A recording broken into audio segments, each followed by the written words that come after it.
അതിലങ്ങ് ലയിച്ച് ഭയങ്കര ഒരു അനുഭവമാണ്. നമ്മൾ ഈശോയുമായിട്ടങ്ങ് ലയിച്ച് ചേരുമല്ലേ. ഈശോ നമ്മളിലേക്ക് ഇറങ്ങി വരുമല്ലേ തീരെ ചെറിയ അപ്പത്തിൻ്റെ രൂപത്തിൽ. അത്രയും ചെറുതാകാൻ ഈശോയ്ക്കല്ലാതെ വേറെ ആർക്കാൻ പറ്റില്ല. അത്രയും പേർക്ക് ഭക്ഷണമായിട്ട് ഒത്തിരി എൻജോയ് ചെയ്യുന്നുണ്ട് കേട്ടോ.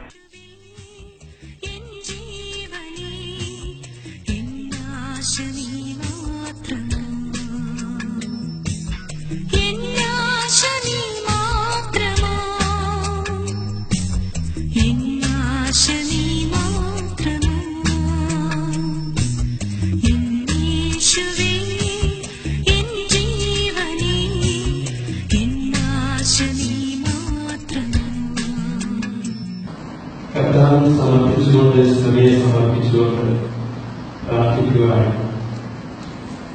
കർത്താവിനോട് ആയിരിക്കുന്ന അഭിമാനങ്ങളിൽ നിന്ന് സ്ത്രീയെ അനുഭവിക്കുവാനാണ് നാം ചലിച്ചുകൊണ്ടിരിക്കുന്നത്. കർത്താവിന്റെ സുന്ദരി കുട്ടിയെ അറിയാനാണ് സ്ത്രീ ഇഷ്ടപ്പെടുന്നത്. ആ സുന്ദരി കുട്ടിയുടെ അടുത്തേക്ക് പോകുന്ന നിമിഷങ്ങളെ മുന്നിൽ കണ്ടുകൊണ്ട് എന്റെ ജീവിത യാഥാർത്ഥ്യത്തെ മുന്നിൽ കണ്ടുകൊണ്ട് സ്വീകരിച്ച് അവൻ യേശു പറയുന്ന നിമിഷമാണ്.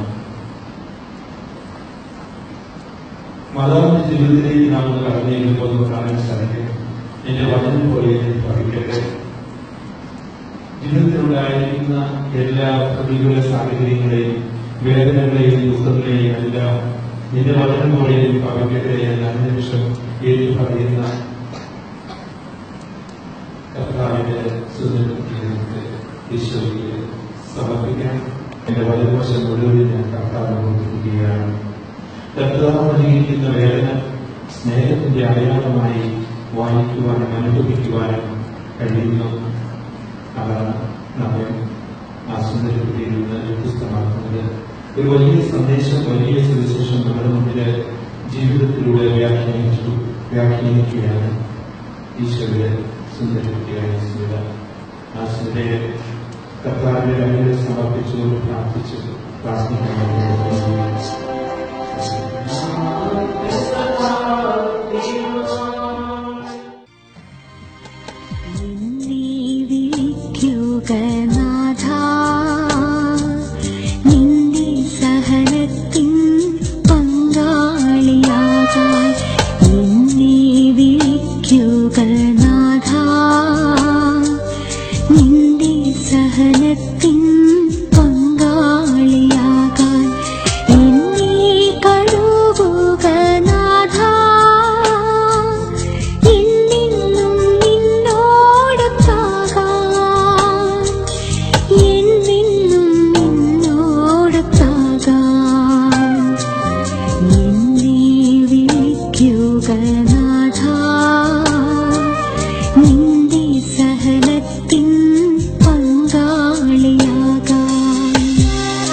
ആയിരിക്കും എന്ന് പറഞ്ഞ ഒരു പുണ്യവതിയുടെ സംസ്കാര കർമ്മത്തിൽ പങ്കെടുക്കുവാൻ നമ്മൾ തയ്യാറെടുക്കുകയാണ്.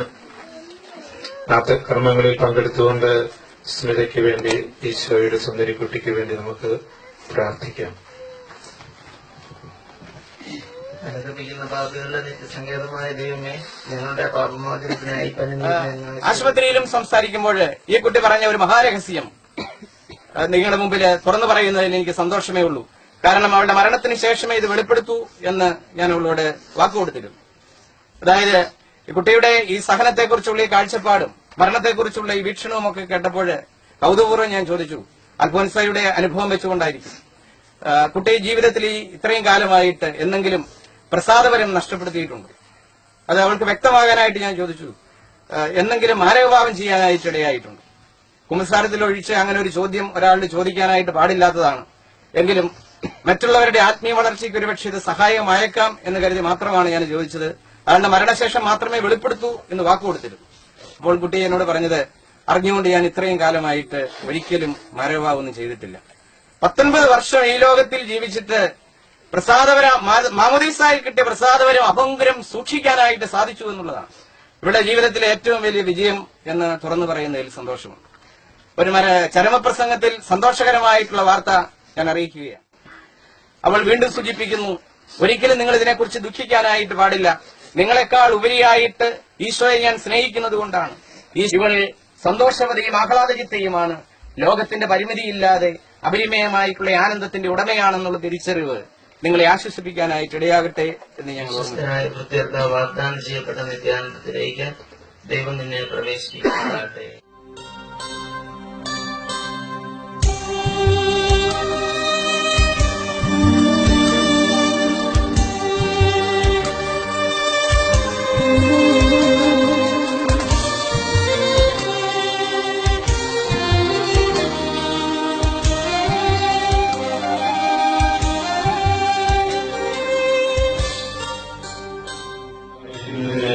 ഒരു മാസം മുമ്പ് വികാരിച്ചിട്ടുണ്ടായിരുന്നു. ഇന്നാണ് അതിന്റെ കൈവശം കിട്ടുന്നത്. ഈ ലോകത്തോട് വിട പറയുന്ന അവസാന നിമിഷത്തില് തന്നുമായി ബന്ധപ്പെട്ട എല്ലാവർക്കും നന്ദി രേഖപ്പെടുത്തുന്ന ഒരു സുദീർഘമായ എന്താണ്. പക്ഷെ അതിന്റെ പ്രസക്ത ഭാഗങ്ങള് അവരുടെ അന്ത്യാഭിലാഷം നിർവഹിക്കുന്നതിന് വേണ്ടി മാത്രം ഞാനിവിടെ മരണത്തിലൂടെ എന്റെ പ്രിയപ്പെട്ട ഈശോയോട് നിത്യകാലത്തേക്ക് ഒന്നായി ചേരുന്ന നിമിഷത്തെ ഞാൻ സന്തോഷത്തോടെ പ്രതീക്ഷയോടെ കാത്തിരിക്കുകയായിരുന്നു. ഈ അവസരത്തിൽ എന്റെ പ്രിയപ്പെട്ടവരായ നിങ്ങളോട് ഞാൻ ഒത്തിരി നന്ദി പറയുന്നു. എന്നെ സ്നേഹിച്ചതിനും സഹായിച്ചതിനും സംരക്ഷിച്ചതിനും പ്രാർത്ഥിച്ചതിനും എല്ലാത്തിനും ഇനിയും നിങ്ങളെയും പ്രാർത്ഥനയിൽ നിങ്ങളെന്നെയും പ്രാർത്ഥനയിൽ ഓർക്കണമേ. എന്റെ ഈശോയുടെ പക്കൽ എപ്പോഴും ഞാൻ നിങ്ങളെ സമർപ്പിക്കും എന്ന് ഉറപ്പു തരുന്നു.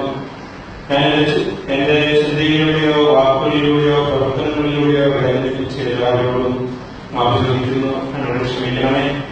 ഈ ഭൂമിയിലുള്ളവരോട് ഒരിക്കലും നന്ദി പറഞ്ഞാൽ തീരില്ല.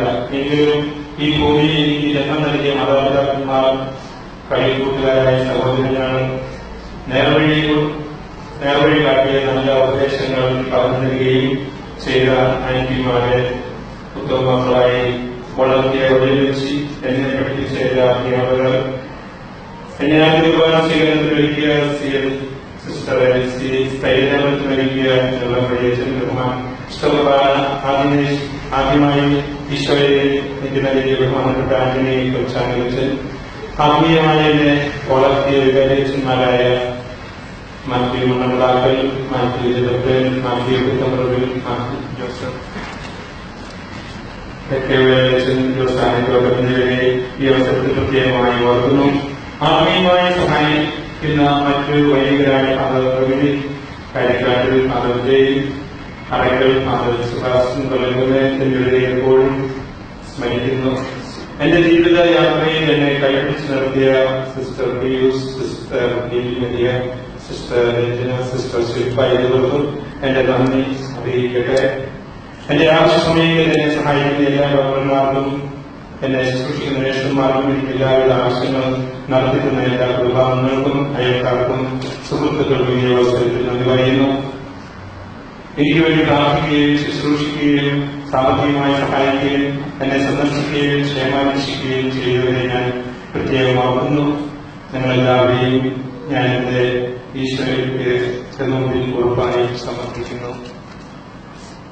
ഒരിക്കൽ കൂടി എന്റെ എല്ലാ ആവശ്യങ്ങളിലും സഹായിച്ച എല്ലാവരോടും നന്ദി പറയുന്നു. പ്രത്യേകിച്ച് എന്റെ അസുഖ സമയങ്ങളിൽ ഞാൻ ആവശ്യപ്പെട്ടപ്പോൾ ഈ വിശുദ്ധ കുർബാനയാവും ഈശോയെ എനിക്ക് കൊണ്ടുവന്നിരുന്ന വിനയച്ചനും വിഷ്ണുച്ചനും ജോസഫ് അച്ഛനും ഒത്തിരി നന്ദി പറയുന്നു. എന്റെ ആത്മീയ കാര്യങ്ങളിൽ ഏറ്റവും കൂടുതൽ സഹായിച്ച പെരുമാറ്റപ്പെട്ട യോഗേച്ചനോടും ഞാൻ നന്ദി പറയുന്നു. ഈശോയോടൊപ്പം ചേർന്ന് നിന്ന് വേദനകളെ അനുഗ്രഹമാക്കാൻ പഠിപ്പിച്ച അദ്ദേഹത്തിന് എന്റെ നന്ദി പ്രത്യേകമായി അറിയിക്കുന്നു. വേദനയിലൂടെ ഈശോയെ സ്നേഹിക്കുന്നതെന്ന് മനസ്സിലാക്കി തരികയും നല്ല മനസ്സിനായി ഒരുക്കുകയും ചെയ്ത അദ്ദേഹത്തിന് ഒരിക്കൽ കൂടി നന്ദി പറയുന്നു.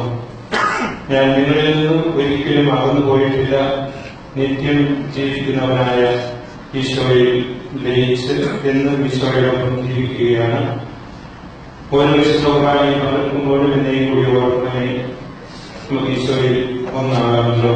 സ്നേഹത്തിന്റെ ഈശോയുടെ സ്ഥിരത. ലോകത്തിൻ മുൻപിൽ ഞാനൊന്നുമില്ലാത്തൊരു എളിയവളാകുകിലും ദൈവമേ